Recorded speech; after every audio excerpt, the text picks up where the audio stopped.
আমার শুধু রোমান রেঞ্জের সাথে ম্যাচ দিয়ে দাও, আমি রোমান রেঞ্জকে ডিস্ট্রয় করে তার চ্যাম্পিয়নশিপগুলো নিয়ে নিব। এই কথাটি লোগান পল তিনি বলছেন। স্পেশালি লোগান পল তিনি একজন ডাব্লিউডাব্লিউ রেসলার হবার পাশাপাশি অনেক বড় একজন ইউটিউবার।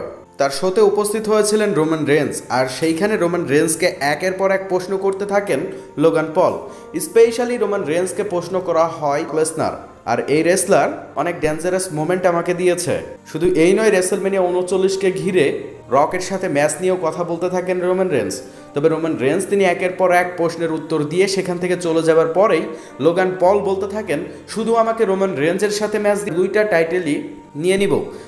অর্থাৎ বলা যাচ্ছে যে লোগান পল তিনি তার শোয়ে রোমান রেঞ্জ চলে যাওয়ার পরেই রোমান রেঞ্জকে চ্যালেঞ্জ করে দিচ্ছেন, এবং তিনি বলছেন যখনই আমি টিভি স্ক্রিনে রোমান রেঞ্জকে দেখি তখনই আমি ভাবি রোমান রেঞ্জের বিরুদ্ধে আমার ম্যাচ হওয়া দরকার এবং রোমান রেঞ্জকে আমি ডিস্ট্রয় করতে পারবো, রোমান রেঞ্জকে আমি হারাতে পারবো, এমন কিছু বলেই কিন্তু বারবার চ্যালেঞ্জ করছিলেন লোগান পল।